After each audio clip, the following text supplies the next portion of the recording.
Shalom sahabat Mitra Rema. Hari ini kita akan sama-sama mendengarkan firman Tuhan yang terambil dalam Injil Lukas 10 ayat 21 yang berkata demikian. Pada waktu itu juga bergembiralah Yesus dalam Roh Kudus dan berkata, "Aku bersyukur kepadamu Bapa, Tuhan langit dan bumi, karena semuanya itu Engkau sembunyikan bagi orang bijak dan orang pandai, tetapi Engkau nyatakan kepada orang kecil. Ya Bapa, itulah yang berkenan kepadamu." Demikianlah firman Tuhan, dan firman ini akan sama-sama saudara dan saya renungkan di hari ini yang saya beri judul bersyukur. Saudara yang saya kasihi dalam Tuhan Yesus Kristus, ayat yang tadi saya baca itu menggambarkan tentang Yesus bersyukur. Yesus menyatakan syukurnya kepada Bapa. Dan kata bersyukur yang Yesus katakan dalam ayat itu mengandung beberapa makna dalam terjemahan Yunani, yaitu Yesus sepakat dengan apa yang Bapa lakukan. Yang kedua, Yesus setuju dengan apa yang Bapa putuskan. Dan yang ketiga, Yesus memuji Bapa di surga. Dan kita mau lihat Yesus bersyukur dalam ayat ini karena ada beberapa alasan. Jadi ada hal yang membuat Yesus dipenuhi oleh Roh Kudus, lalu dia bersyukur kepada Bapa di surga. Saya punya beberapa poin yang mau saya share buat saudara tentang Yesus bersyukur di dalam ayat ini. Ada beberapa alasan.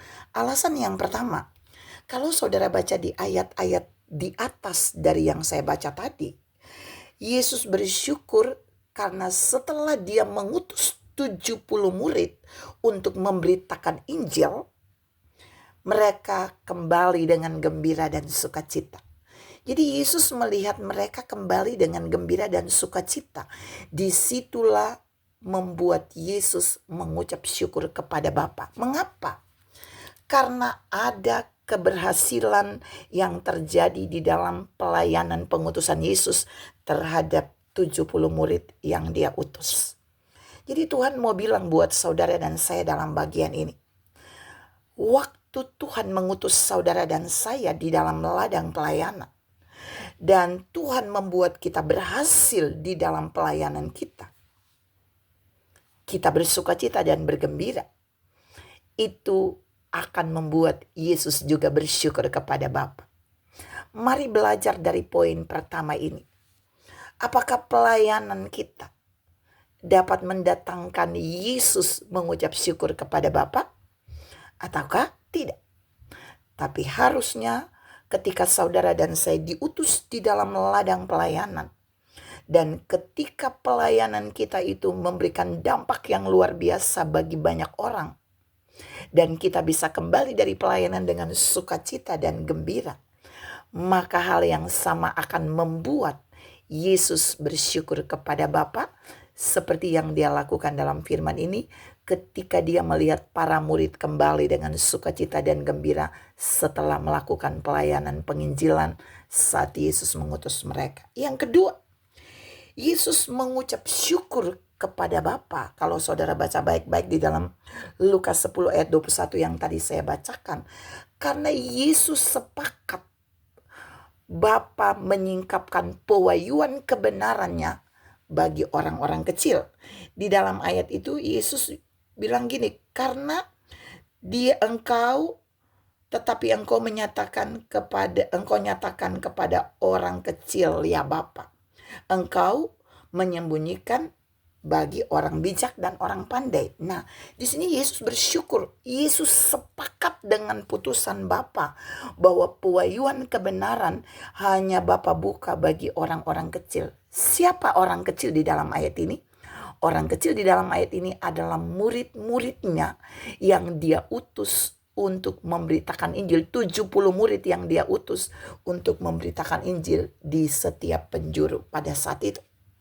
Jadi Tuhan mau bilang buat saudara dan saya bahwa Yesus bersyukur. Yesus sepakat dengan putusan Bapa di surga waktu Bapa menyingkapkan pewahyuan kebenarannya bagi orang-orang yang menjadi muridnya, bagi orang-orang yang diutus Yesus untuk memberitakan Injil kebenaran. Tuhan juga mau katakan buat saudara dan saya, ketika saudara dan saya diberikan pewahyuan oleh Tuhan, maka ini menjadi tanda kita adalah muridnya, dan ini juga akan membuat Yesus bersyukur kepada Bapa atas setiap penyingkapan pewahyuan kebenaran yang Tuhan berikan bagi saudara dan saya. Pertanyaannya, apakah saudara masuk di dalam kategori orang-orang golongan para murid, golongan orang kecil di dalam ayat ini yang menerima penyingkapan pewahyuan dari Bapa di surga? Ataukah saudara menjadi orang-orang yang gak pernah menerima pewahyuan Tuhan? Di poin yang kedua ini Tuhan mau bilang buat saudara dan saya, jika saudara dan saya diutus oleh Tuhan, jika kita benar-benar melakukan tugas pengutusan kita yang dipercayakan Yesus, maka Yesus oleh Bapa di surga juga memberikan pewahyuan dari firman atau kebenarannya bagi kita. Sehingga kita akan menjadi orang-orang yang menyampaikan firman dalam hal-hal yang baru, dengan pewahyuan-pewahyuan yang baru, bukan dengan hal-hal yang lama, bukan firman yang berulang, yang tidak ada pewahyuan yang baru. Dan ini tantangan bagi saudara dan saya ketika kita diutus di dalam ladang pelayanan. Kita perlu masuk dalam hubungan yang lebih dalam dengan Tuhan. Kita perlu membangun keintiman dengan Tuhan dalam setiap kita akan melakukan pelayanan, supaya pelayanan yang kita kerjakan mendapat penyingkapan pewahyuan kebenaran untuk kita sampaikan kepada banyak orang. Dan ketika pewahyuan itu dibuka bagi kita oleh Bapa di surga, maka Yesus juga akan bersyukur. Karena Dia bersyukur dalam ayat ini waktu Dia melihat Bapa di surga membuka pewahyuan kebenaran firman-Nya kepada para murid yang Dia utus. Biar ini juga terjadi dalam hidup kita, dalam pelayanan kita.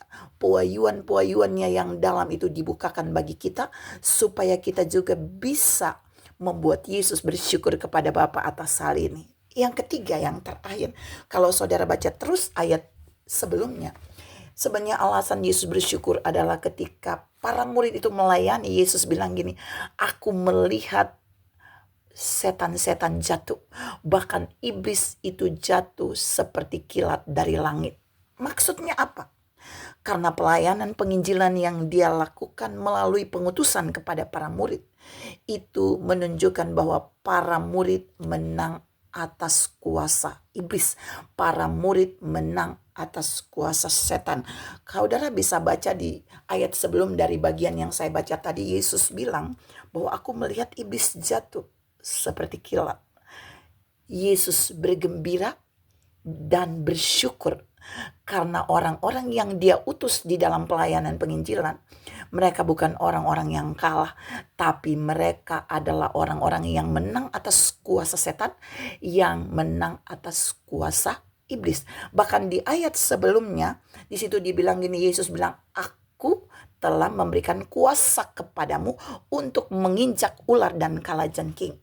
Karena itu Yesus bersyukur kepada Bapa di surga. Kuasa yang Bapa berikan bagi Yesus, Yesus berikan bagi para murid, sehingga mereka tidak diperdaya oleh setan di dalam satu pelayanan.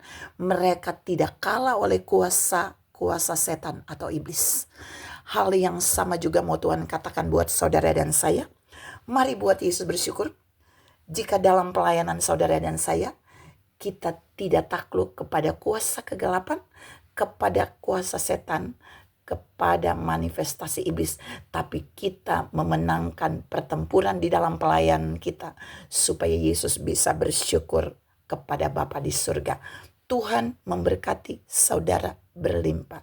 Salam membuat Yesus bersyukur bagi Bapa atas setiap pelayanan penginjilan yang kita kerjakan. Amin.